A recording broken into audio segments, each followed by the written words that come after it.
Under the watchful eye of the fluorescent lights of the bars of the Castro and Tenderloin district, or hidden amongst the flamboyantly and fashionably dressed of Polk Street's vibrant nightlife, lay a man perched in the dark, holding a pencil. Surviving victims recall that he would be quiet and unassuming in his approach. The story goes that he would show men sketches that he had drawn earlier while sitting alone, likely nursing a drink in one hand and a pen in the other. One witness recalls being shown animal drawings in a sketchbook. Sealed police reports make mention that some of the attacks may have been preceded by a drawing being done on a cocktail napkin, the subject of the improvised artwork, the unwitting target of a serial killer who was, as evidenced by the gruesome trail of victims left in his wake, full of rage. The Doodler is a nickname which seems almost light-hearted upon first glance. But to those who lived during his reign of terror, the name represents a very dark period in San Francisco's history, one of fear and uncertainty. He is San Francisco's other serial killer, still at large. Overshadowed by the Zodiac and the zebra killings, the Doodler quietly preyed on those most vulnerable to violence at the time, the LGBTQ population. To date, 5 men between the ages of 27 and 66 have been ruled as victims of this artistically inclined assassin. But while the Doodler has only been publicly linked to cases in San Francisco, there is a chance that he may have continued to kill in other locations throughout the US as well.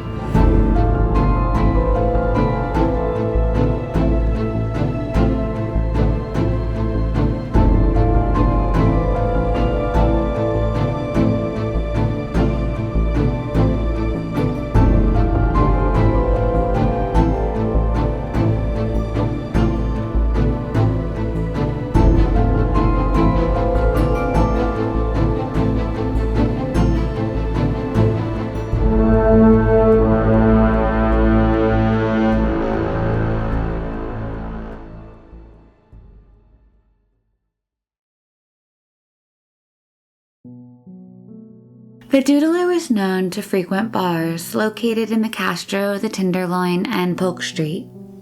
Those areas were the main hangouts for people who wished to be free of society's scrutinizing eye.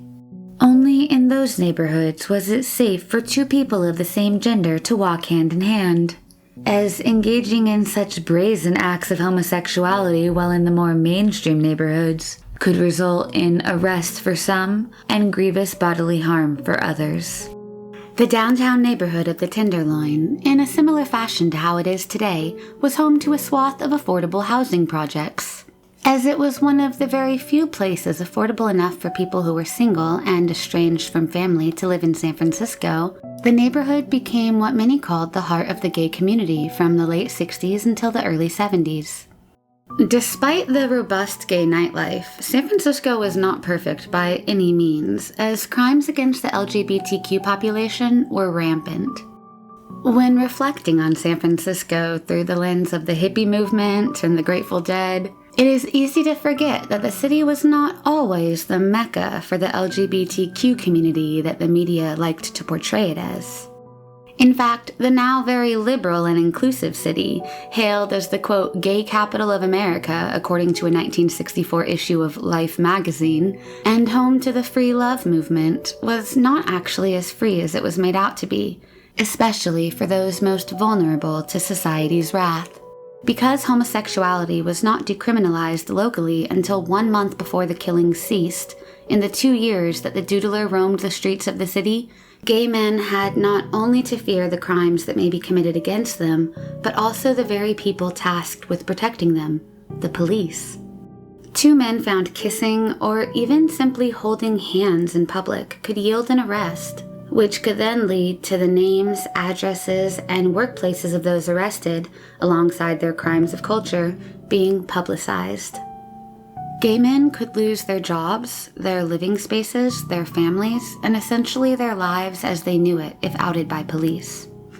Because of this division, those who were on the receiving end of violence, be it at the hands of the Doodler or other miscreants, had to think twice before going to the police for help, as they were liable to be charged themselves simply for being themselves.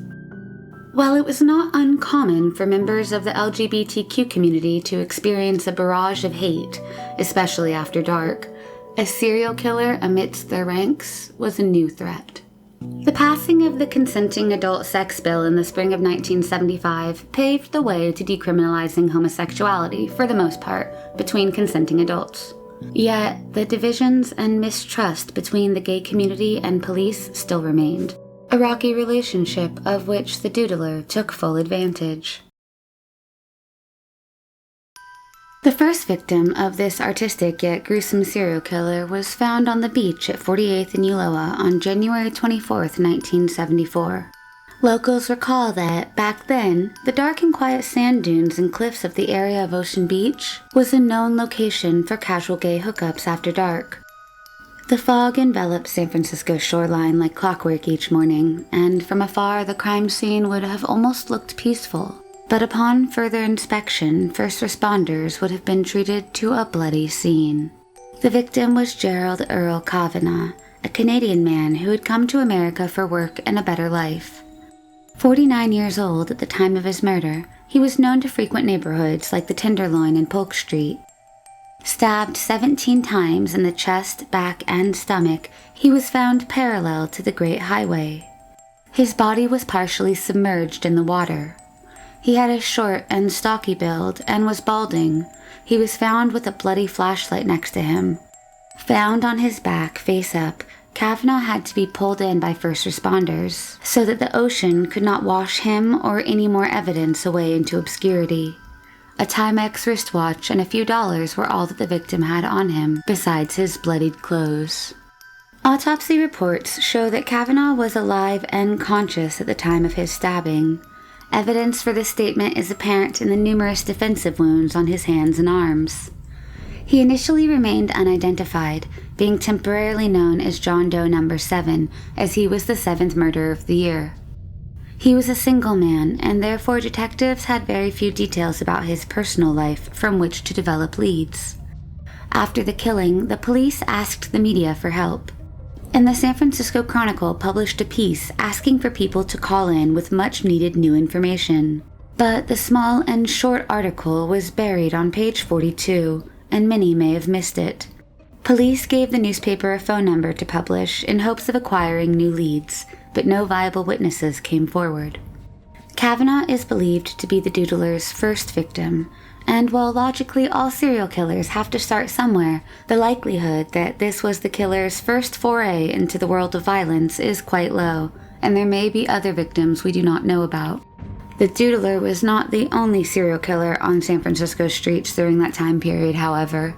In January and April of 1974, a second wave of random shootings committed by the so-called zebra killers overshadowed the then unrecognized pattern of gay men being violently assaulted and killed. One day in early 1975, 5 people were randomly shot on the streets of San Francisco, and over the next couple of days, people would be randomly shot at left and right. 2 innocent teenagers were gunned down, getting a late-night snack. The randomness of the victims terrified both government officials and civilians alike. Parents didn't let their children play on the sidewalk or in parks. No one felt safe, and for a brief moment in time, the streets of San Francisco, normally busy with jostling crowds full of tourists and locals alike, were ghost towns, with only the occasional scurrying citizen making their way from essential place to place while looking over their shoulders constantly. Due to the seriousness of the random killings, the cops would only communicate about the case on the Z or Z channel, thus leading to the killers being dubbed the Zebra Killers. The Zebra Killers had been indiscriminately shooting people walking the city streets in broad daylight, whereas the Doodler, who came out only at night, targeted a specific marginalized minority population, which had already been vilified by police and society as a whole. So it wasn't surprising that one case got more attention than the other from both investigators and the media alike. On top of it all, the infamous Zodiac Killer had been terrorizing the Bay Area and using up valuable police resources since 1968. So it was not only the zebra killings, but also the Zodiac killings that further overshadowed a murderer who only targeted the gay population. On January 24th, the Doodler's first victim was found. On January 29th, the zebra killings restarted. And on January 31st, the Zodiac killer reemerged, mailing his first letter in 3 years, mocking police and threatening the public yet again. Perhaps he felt left out. Needless to say, the last few days of the first month of 1974 was turning out to be a somewhat busy week for the 16-man homicide squad of San Francisco, as well as for the media. 5 months later, nearly to the day, a second victim was found on 34th and Fulton, by the lake, on a path under a big tree. Jay Stevens was discovered on June 25, 1974, by a woman walking along Spreckles Lake in San Francisco. He was found with blood in his mouth and empty pockets.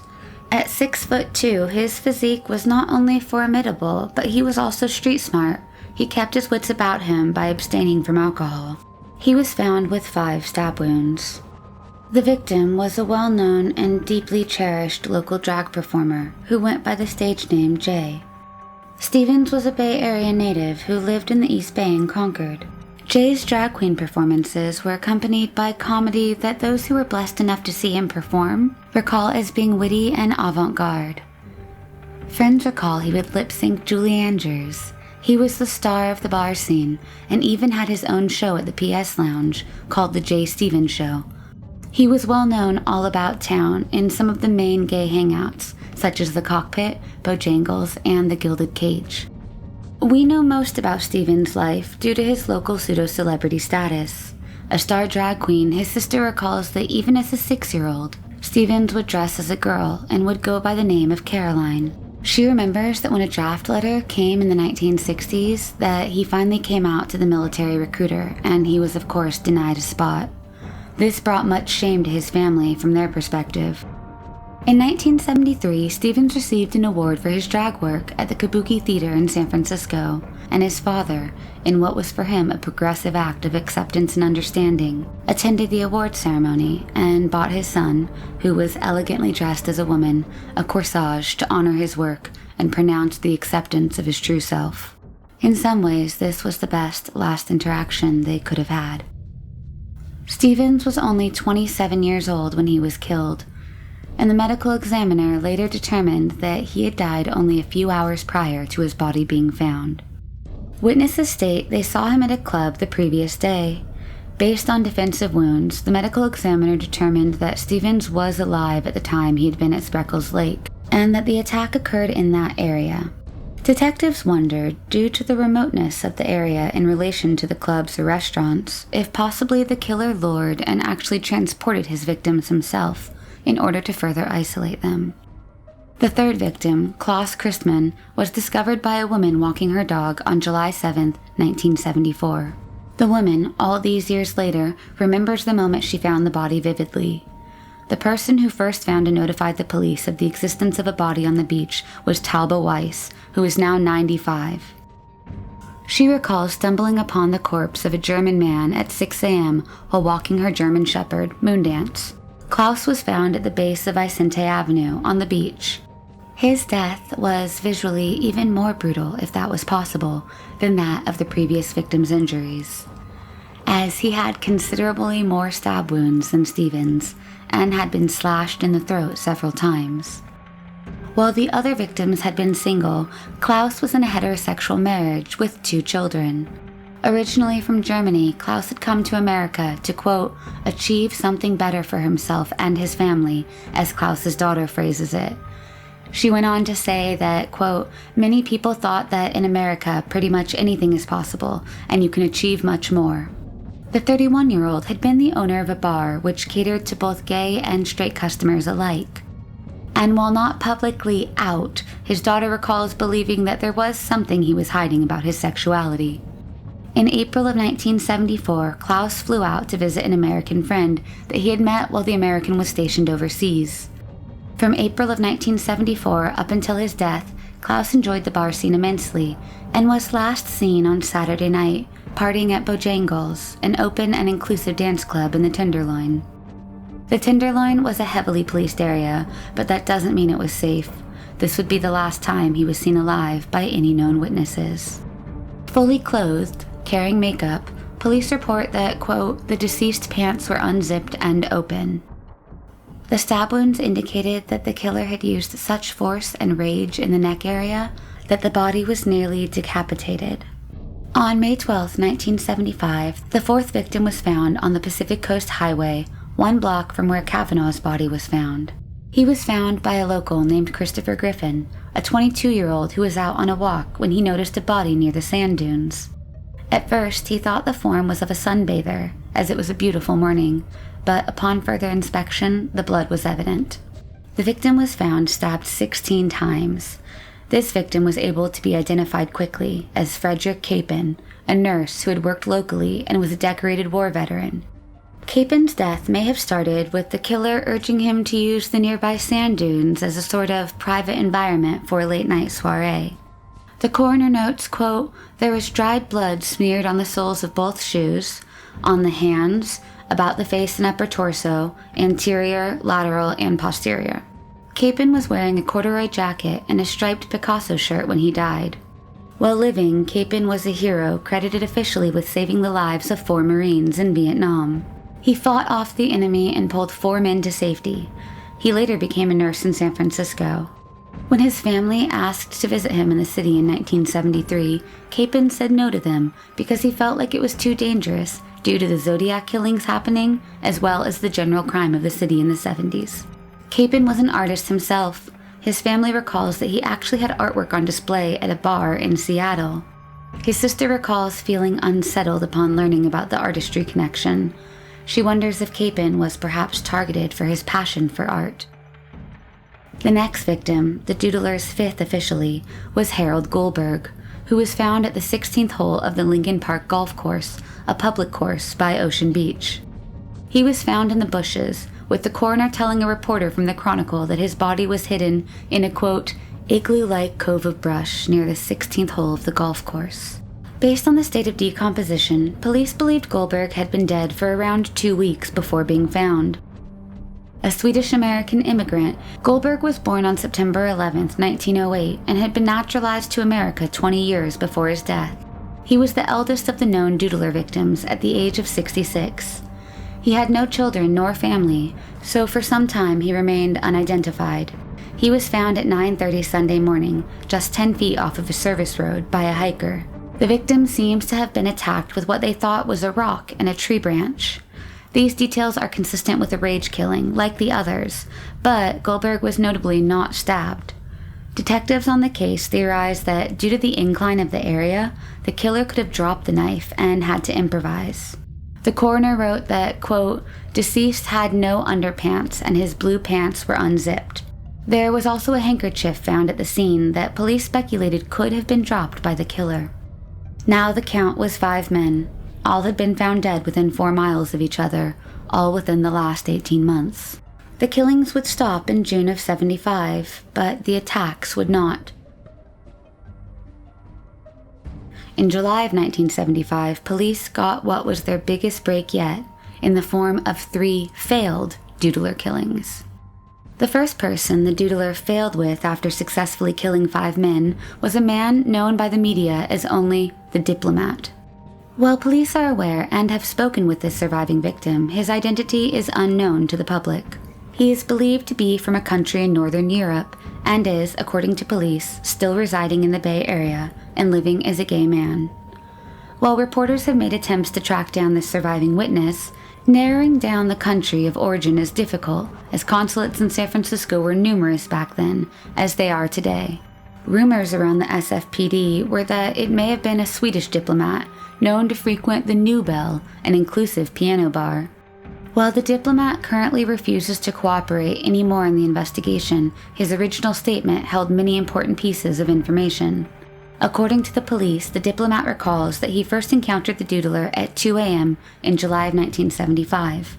He recalls that the gay bar, the Rear End, had just closed for the night, and its patrons were making their way to the next open and welcoming establishment for a carb-fueled after-party at the popular Market Street diner called the Truck Stop. It was there in the diner that the unnamed diplomat recalls meeting the artist. He remembers the artist reveling in the attention that he was receiving from drawing images of animals on napkins. According to police, the diplomat then invited the artist, who did not give his name nor was he asked for it, to his nearby high-rise residence at Fox Plaza at 1390 Market Street. His exact address was not disclosed for privacy reasons, but the police state that upon hearing the exact location, the doodler said, quote, "You must have a pretty good view there." The diplomat recalls that the artist then went to the restroom, locked the door, and did not come out for a bit.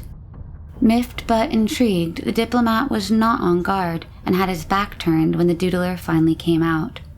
He was then stabbed repeatedly with a steak knife.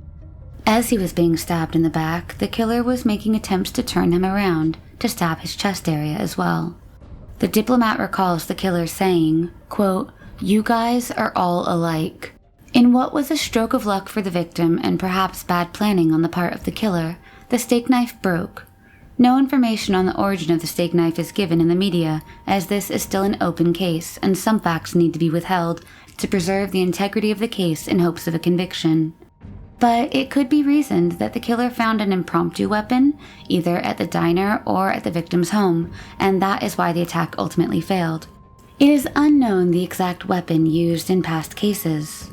But the injuries of the doodler's past victims indicate that something much sharper and more durable would have been needed to make such fatal and numerous injuries. In what some would say was a very foolish decision, less than 2 weeks after the attack on the diplomat, the doodler returned to Fox Plaza, going up to the very same floor the diplomat lived on. In what may have been a case of mistaken identity or some sort of misappropriated need to finish the job no matter who the man was, the killer talked his way into an apartment just a few doors down from the diplomat. He got inside under the guise of needing to use the phone and was able to bind the man's hands and feet before the man screaming and pounded on the wall attracted the attention of neighbors, who thankfully alerted the building's security, but the doodler was able to slip out, unnoticed in the ensuing commotion. The second failed victim, who has since passed according to Kevin Fagan, an investigative journalist who has published several pieces on the case and to whom the resurgence of media attention to the case can be attributed, also stated that the killer kept repeating the phrase, quote, "You guys are all alike." Unsatisfied and undeterred, the killer tried unsuccessfully for a third time, this time targeting not a diplomat, but an actor that police state was well known enough in America to be fearful of being outed. The actor stated that after inviting the artist back to his residence and into his bed, the killer slipped up and allowed a concealed knife to fall from his long-sleeved jacket.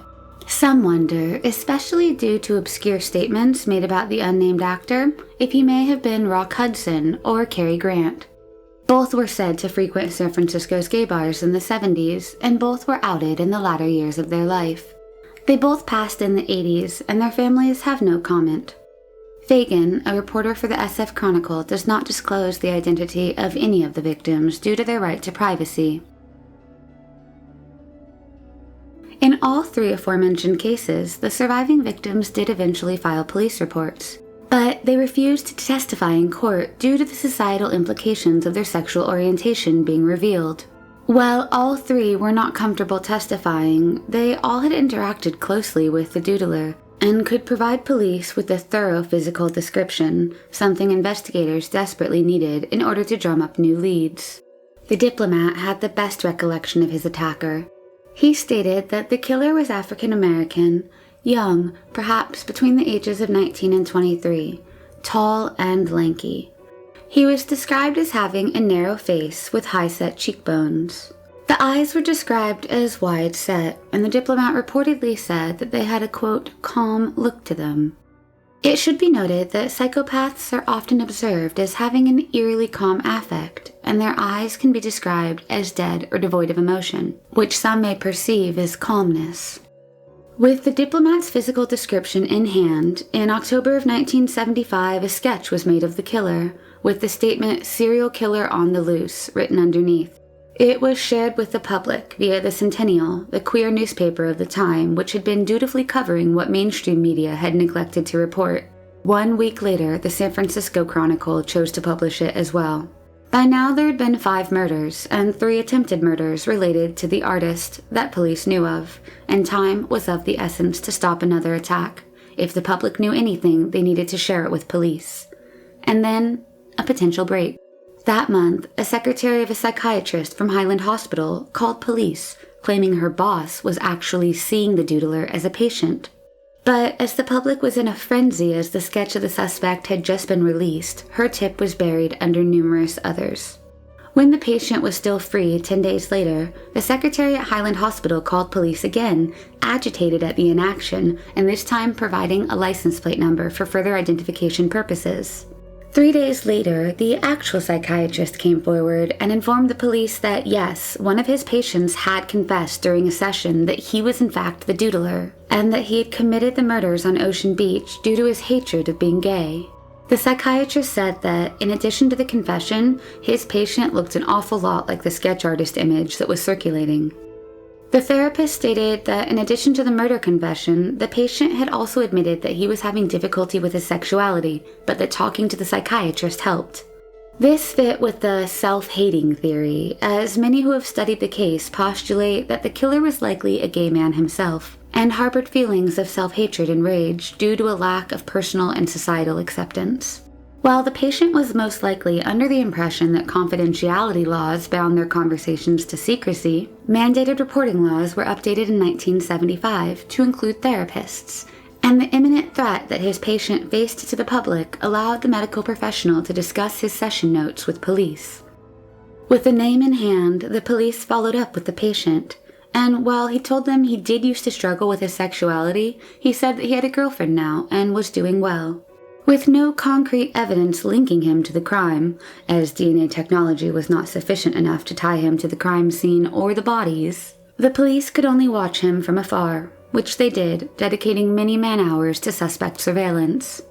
And while the police couldn't declare victory without a suspect in jail, the public began to breathe easier when, after that initial interview, the attack stopped, at least locally. After the suspect was interviewed, and of course denied involvement, he took a strange roundabout trip through the United States.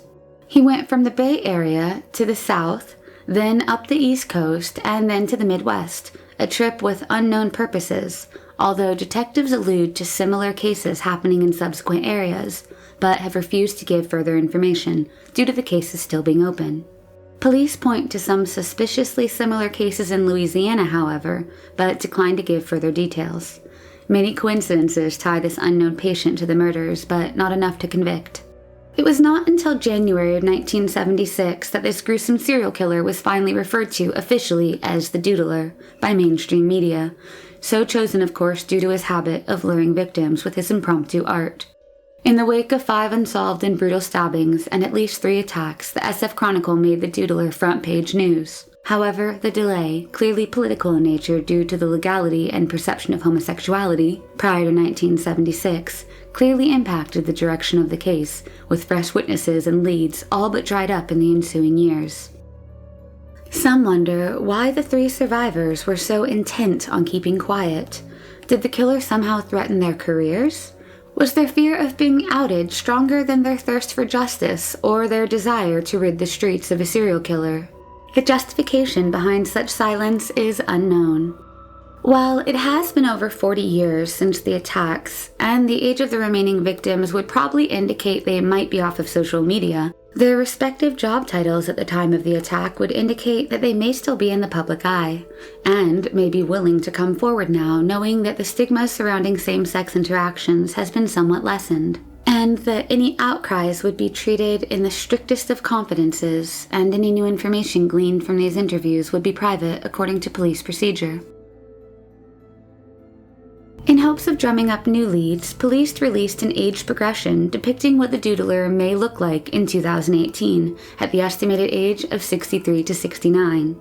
In 2018, they also talked to the patient himself, who reiterated his innocence, but also unknowingly allowed detectives to get a DNA sample from him, which could be used against him in the future. 2019 brought a new life to the cold case, After police released an updated sketch, the lead inspector, Inspector Cunningham of the SFPD, officially reopened the case, asking the public for tips and offering new rewards. Inspector Cunningham tried to find out who the psychiatrist turned tipster was, but the psychiatrist's name was not recorded in the surviving 50-year-old paper police files, and the only mention of his name is written as, quote, Dr. Priest, Psych, equals C, Highland Hospital. This had the doctor's name spelled like one would spell that of a Catholic priest, but a podcast by Kevin Fagan and the San Francisco Chronicle, published in April of 2021, claims that they might have actually found the psychiatrist who counseled the alleged Doodler. His name sounds like priest, but is actually spelled Preece, Preece. Dr. Howard Preece was a psychiatrist who lived and practiced in the Bay Area in the 1970s. It is believed his name was misspelled in the records. It was confirmed that Preece was working at Highland Hospital around the time of the killings. He had spent years counseling U.S. Army troops in Germany and had also counseled inmates at Salinas Valley State Prison. Dr. Preece, however, died in 2005, so there is no way to confirm if he was the psychiatrist or not. And currently, Kevin Fagan, the creator of the podcast, is looking for any relatives who may recall more information. The police revealed that the suspect, identified simply as the patient in 1970s, was most likely believed to be the Doodler, but he could never be charged. The police updated the sketch of the killer and offered a $100,000 reward for information leading to his arrest. They also released the original recording of the 911 call placed by the unknown male when the first victim was found. However, 45 years have elapsed since then, and many believe that most of the surviving victims and witnesses are either dead, untraceable, or do not want to be found.